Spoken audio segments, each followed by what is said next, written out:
സംസ്ഥാന സർക്കാരിൻ്റെ ഏകോപനവും ചുമതലാ നിർവഹണ ബോധവും കൃത്യമായി വെളിവാക്കിയ സമീപനാളുകളിലെ രണ്ട് ദൃഷ്ടാന്തങ്ങൾ.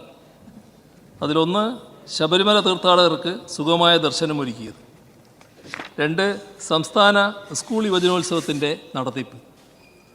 ഈ ശബരിമല തീർത്ഥാടന കാലത്ത് പ്രതിമാസം 90,000-ന് മുകളിൽ തീർത്ഥാടകർ ശബരിമല ദർശനത്തിനായി എത്തിയിരുന്നു.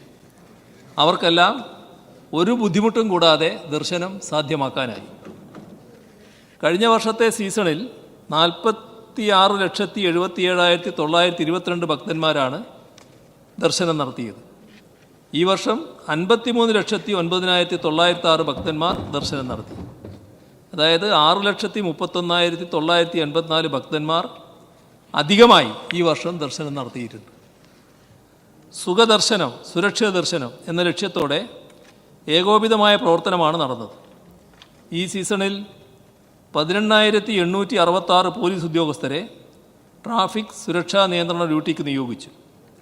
ആകെ 4,25,000 വാഹനങ്ങൾ പാർക്കിങ്ങിനെത്തി. KSRTC ഈ വർഷം 1,47,192 പമ്പ നിലക്കൽ ചെയിൻ സർവീസ് നടത്തി. 18,628 ദീർഘദൂര സർവീസുകളും നടത്തി.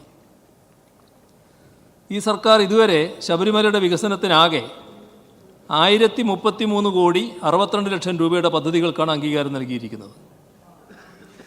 സംസ്ഥാന സ്കൂൾ കലോത്സവത്തെക്കുറിച്ച് പറയുമ്പോൾ 25 കലാവേദികളിൽ 249 മത്സര ഇനങ്ങളിൽ 15,000-ലധികം മത്സരാർത്ഥികൾ പങ്കെടുത്ത മഹാമേള ഏറ്റവും മാതൃകാപരമായി പൂർത്തിയാക്കാൻ കഴിഞ്ഞു.